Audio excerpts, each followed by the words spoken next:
Ladies and gentlemen, welcome back to the week thus far, the Easter capital of Canada. It is time for the news.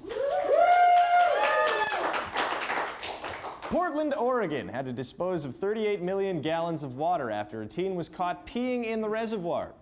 Reached for comment while drinking brown sludge out of a frozen pipe, the city of Winnipeg scoffed, "Ugh, pussies," before dying of diphtheria.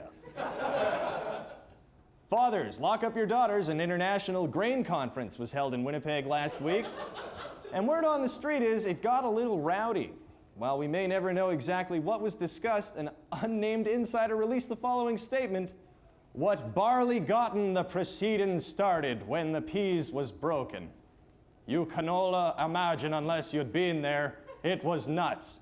Corn I flex you a full report," he said with a wry smile. Rob Ford officially announced his run as for re-election as mayor of Toronto in front of a crowd of over 100 cheering drug dealers and comedy writers. The Toronto Raptors are in the playoffs for the first time since 2008 to 2009. While the team was very excited to be moving on to the playoffs, they regretfully had to cancel their annual springtime camping trip with the Maple Leafs. The NHL playoffs have begun their first round, and unfortunately for Canadian hockey fans, only one of the 7 Canadian teams made the playoffs. Here to give his analysis is Jon Cherry. All right, yeah, thank you. Thank you very much. Thanks, Dan. I just so happy to be here in Winnipeg. And you got the best hockey fans in the world. All right next to Kingston. You're tied with Kingston, okay? Okay, now first thing, the playoffs are going, yada, yada, yada. Let's talk about bullying, though. I hear a lot about bullying in the media, by a bunch of cucumber sandwich-eating nobodies who've never dropped the gloves in their life, okay? Kids, you gotta keep bullying, okay? How are you gonna learn how to fight? We're gonna have a generation full of Henrik Lundqvist, crying to the referee every time someone makes fun of their stupid accent. If someone starts chirping you, okay, you just gotta give them the business, Yeah. You gotta give them the business, and maybe you get in a little tilt, you get coincidental felonies, and you're still at even strength, so what's the big deal? I know how the law works, Dan. Good, but I think we were wondering about the playoffs. Yeah, I'll get to that, but the thing is, I kind of want to talk about this dust-up between Russia and the Ukraine, okay? Have you heard about that? No, I heard about it. I'm no politic coach, but I did coach Tony Esposito back in, Phil Esposito, what am I saying? Back in 1976 when I coached the Bruins. And, he knew something about dirty Russians, okay? So I want to say I'd rather put a piece of Kubasa on a penalty shot than Ovechkin, because at least I know if the Kubasa scores, it's not going to dance around like a ballerina, okay? So NATO calls in Canada. They want some of our jets, some of our beautiful, beautiful troops to go down there and help out. And I understand why. We got gold in the Olympics when we were last there. So, I think it totally makes sense that we get our beautiful troops there because, oh man, they're just like, especially the men, they're just like little Cam Neelys, They're just, And you put our boots on the ground, it's like our troops are like Crosby on a power play. They just tic-tac-toe, cross-seam pass, one-timer, a bunch of dead Russians, right?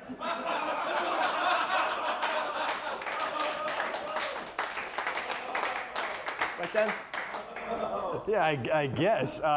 Do you think, though, that the actual peace talks Can we talk about the playoffs already? Jeez, how much time do I have here, okay? All right, yeah. Okay, so the Bruins looking great because, they got 15 Canadian-born players on their team. All good Canadian kids, every single one of them. Brad Marchand, he's from Halifax, Nova Scotia. Okay, a lot of people don't like how he plays. He's a little edgy, a little tough in the corners, but the thing is, you see him outside the rink and he'll teach you how to play the fiddle and he'll take your daughter to a barn dance, okay? You got a clip of him at the barn dance? You got a good Canadian clip? I don't know if we... Jon Cherry, everybody, that's good.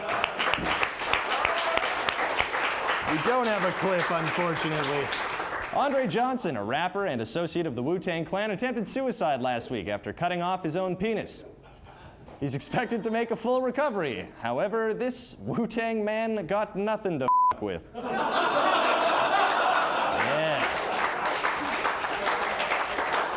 Wu-Tang joking. A car theft was thwarted by twin 7-year-old boys in San Antonio, Texas last week. The boys, who were in the car with their 1-year-old brother when it was stolen, attacked the robber using their fists and a rubber snake. Upon their safe return, the children's mother, smiled meekly and uttered, "Well, at least I got a few minutes alone," before she put on a heavy coat and walked into a lake.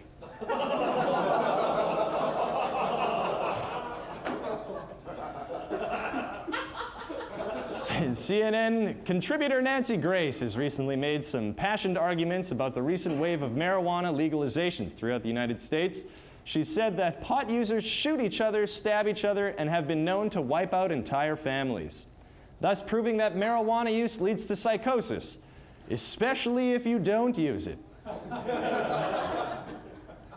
Zeman Elementary School in Lincoln, Nebraska is dealing with fallout after 5th graders were sent home with a pamphlet on how to deal with bullies that includes such advice as, don't tell on the bully, don't defend yourself, don't be a sore loser, and treat the bully as though they're trying to help you.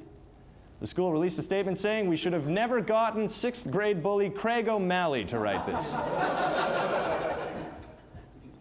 An undercover police officer in western Pennsylvania has been walking the beat dressed as an Amish woman.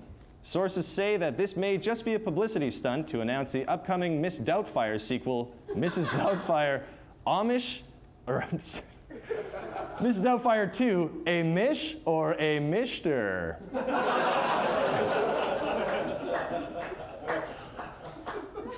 White House Homeland Security and Counterterrorism Advisor Lisa Monaco has suggested parents beware of terrorist threats, including those from their own children.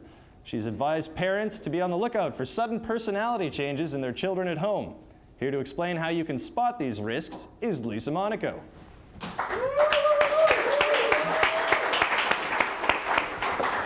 Thank you, Dan. Thank you, Lisa. So what do you mean when you say changes in personality maybe signal that kids are potential terrorists? Well, see, Dan, first, I was just wondering, I haven't really seen this show before, but is that a question that you would normally ask? Don't know. Okay, interesting. See, now the thing is, we have to realize that any change in a young person's opinion, emotional state, clothing, musical taste may be a warning sign that they are about to commit mass murder against North America. For example, maybe their favorite show was SpongeBob SquarePants for the past 5 years, and then suddenly they stop watching it completely. Are they building a dirty bomb? I think they probably just grew out of SpongeBob SquarePants. Yes, but what did they grow into? Some kind of secret jihadist splinter cell? 1 minute they're riding a big wheel, next minute they're stealing your 2004 Honda Civic and terrorizing it straight into the side of an Applebee's. Is this actually what's happening? Because I feel like kids If your child is getting moody, confrontational, or even giving the slightest bit of back talk, it could be a red flag. Maybe he's refused to do the dishes for 3 weeks. Maybe he used to say that his day at school was fine, but now all he says is meh. Meh? Meh is not a word, Jason. Is it Arabic? What? Maybe it's an acronym, huh? Middle Eastern hijacker. What about that?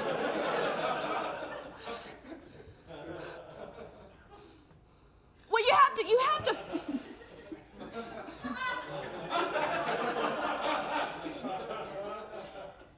have to follow along with what your children are doing. Maybe they used to come over to your house, and now all they're doing is playing over at Rob's house. What is going on at Rob's house, Jason?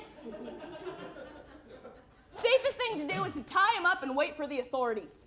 I feel like every teenager acts like the way you're describing right now. And you're just gonna let them win, aren't you? All right, I think that's enough. Lisa, Monaco, everybody, big round of applause. And that's the news this week. So we'll be right back with Ezra Ginsburg and Dave Manook.